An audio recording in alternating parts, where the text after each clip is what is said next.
Hello and welcome back to GamerLatte. My name is Ellen and I actually have coffee in my mug today. When I was editing my first video, which is up now, and it gives a nice little explainer to the channel and also talks about the games that I'm looking forward to coming out this year, I had to refilm it because, or refilm some of it because my mic wire wasn't plugged in properly. And by that point I had drunk most of my coffee so that my mug pretty much, it was down to about here and it looked completely empty. So it looked like I was just sipping out of a prop mug, which I would never do. I do not play around with coffee. I take my coffee very seriously. I named my channel after it, for goodness sake. But yeah, when I was looking back I was like, it definitely looks like I'm sipping nothing. So cheers to that. I'm actually really happy to be here today and I hope you're having a good week so far, making the most of it where you can. I haven't been very well. The past sort of week and a half I had an eye infection which caused my eye to puff up very dramatically. I had a stomach bug and I'll be honest, I just had general period having person problems. Which was a shame because off the back of my last video I fully expected when I was editing it to kind of maybe chicken out or lose motivation a bit, because as much as I wanted to do this channel and as much as I love to talk about indie games and as much as I love making videos, the idea of me being on camera is something I'm not as accustomed to, and I really thought having to look at my face for about half an hour to cut that video down was gonna just make me rethink everything. But I actually managed to kind of see past the occasional hair out of place and the not perfect makeup and whatever else, the occasional double chin, to just see that I was making the thing I've wanted to make for a long time. So I actually felt really good after I made that video. That being said, I wanted to go straight into the next one, and then every single illness other than the illness that's keeping us all in lockdown just struck me at once. So I wasn't able to. However, it kind of inspired the idea for this video. So when I was mainly spending time in bed and also not really able to look at screens for too long a time because of my eye, but also I did because I'm a gamer, I'm not going to not look at screens the entire time. But it caused me to go back through my back catalogue of games I hadn't played and pick out some that I knew were short. I didn't know exactly how short, but I knew that they weren't, you know, your AAA, your epic RPG 100+ hours to complete. It also made me sort of think back on ones that I've played in the past that have been wonderful, and I thought I would compile them together into a nice little list of wonderful games that you can finish in an afternoon and that you definitely should. So I'm going to kick things off with one of my favourite games of all time. I replayed it recently, but I have played it before, and that is Firewatch. Firewatch is an absolutely gorgeous game that, if you're fairly thorough, will probably take you around 5 hours, or if you regularly get lost, as I did. In Firewatch, you play as Henry, a man who has taken on the role of a fire lookout in the wilderness in Wyoming. If you already know Firewatch, the developer Campo Santo have yet to release another game, but when I was trawling the internet I found out that they announced a game back in 2017 called In the Valley of the Gods, which was due for release in 2019. That has yet to come out. Fingers crossed that is still happening. On Steam it just says release date TBC, which makes me think that it's still happening, it's just taking longer than expected, which is understandable right now.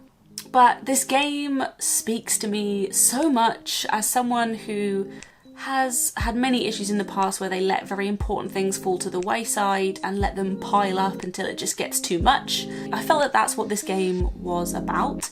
You might have a different reading of it, of course, but to me it's about how running from your problems is never a solution. It's the easy option at first, but in the long run it's never going to help you if you just try to hide from the things that are eating away at you. You need to deal with it head on, you need to talk to people, you need to go to therapy, you need to journal it, you need to just say it out loud to yourself, and I feel like that's what this game is about. It's about how you can run from your problems, you can avoid them, you can try to make yourself feel good short term, but in the long term things are going to close in on you and they're going to catch up to you and you need to address them sooner rather than later. Next on my list is Oxenfree, and I was incredibly surprised when I was going back over the games I was going to put on this list to find out that Oxenfree has a runtime of 4 hours. It feels a lot longer, and I mean that in a good way. I mean, like, it is so densely packed, the characters feel so fully realised, I feel like I learned so much about them that you know what, I still don't really believe it's 4 hours, but apparently it is. There are 5 main characters in Oxenfree, and they've all met up on this beach of an abandoned island for a party. And you play as Alex, who has brought along her new stepbrother. The group all have history with one another to varying degrees, and you feel like you're dropping into their world rather than being the kind of catalyst for everything to begin. It's supernatural, it's funny, it is decision-based. It has multiple endings depending on how you speak to people and the choices you make. I love games that pull off multiple endings well, like the decisions you make feel like they naturally led to that point. And also it doesn't make you feel like you got that ending done. It feels like I want to go back in and see what I could have done differently and how I could have affected people's lives in different ways. I also really love them because decision-based games and secret endings and all that kind of thing is a thing that only games can do. They kind of have the monopoly on that, so it makes me super excited when it's done well. Also, to sweeten the deal, Oxenfree is almost always on sale. It was under £1 on Steam a couple of days ago. The developers also have a more recent game called After Party, which is really enjoyable. I really like that game, but Oxenfree just has my heart in a way that After Party wasn't able to grab it, so I'm gonna have to have Oxenfree on this list over After Party, although I'm kind of cheating by mentioning that one as well. So, you know Journey. This isn't going to come as a surprise to anyone that it's on this list. You know Journey, you probably have it in your back catalogue, you kept meaning to play it, people keep bringing it up and telling you how great it is, and you keep being like, oh yeah, I really meant to play that. This, if anything, is just me as a friend telling you to finally play Journey. Just do it. Just do it. If you don't know that much about Journey, or it only rings a faint bell, you might know it as the game with really lovely music. The soundtrack is by Austin Wintory, who is one of the only names in game music that I always remember. I'm not sure why. I edited a video of him once for work, but I think it's just that whenever I go, oh, this soundtrack's really nice, I look up and it's his name next to it. But yes, it's the game with lovely music. You play as this triangular figure in a kind of billowing robe, and you are, surprise, making a journey to a mountain. But yeah, this is just me telling you to finally play it. You definitely have it in your back catalogue somewhere. You probably got it for free. It's probably just sitting there in your library and you're not even sure exactly how it got there, but it's less than 3 hours long. It is beautiful. It's at the top of loads of Game of the Generation lists. Just do it. So I was planning to do a video soon dedicated to visual novels because I feel like they're a fantastic but really underappreciated subgenre of games, and I feel like I could put a nice little list together of the best visual novels, but also where to start if you're new to that genre. And I was toying between putting this game and another game on that list. They're both about coffee shops, they're both visual novels, so I thought I will split them apart to make it fair. So on this list I'm putting Necro Barista. You can probably guess the game that's going to be on the other list, but I won't tell you yet, so some of you might be surprised. So Necro Barista is this kind of magical visual novel that's set in a coffee house in Melbourne, and it's staffed entirely by necromancers. I don't really want to go into any more detail about Necro Barista just because visual novels are so heavily story driven, and I don't want to go and give away any of the plot and ruin that for you, but when I first played it, I played a short demo at Gamescom back in 2019, I think. And when I went up to the booth, there were 2 people there who were helping you with the demo, a dev and I want to say a PR, and they were both women. I don't really have much more to add to that. I just think it was really cool and also very uncommon, like more uncommon than you would think, to have 2 women on a booth together talking about a game. But yeah, Necro Barista is wonderful and it's short and you should definitely give it a try. The penultimate entry is a game called Raji, an Ancient Epic. I don't know if I just missed the Raji reviews or whether it came out when I was moving from one job to the other, so I didn't have any reason to cover it in video form, but Raji completely slipped by me. It came out mid-2020, but it came out so quietly that I just did not know it existed until I saw it in the indie section on the PlayStation Store.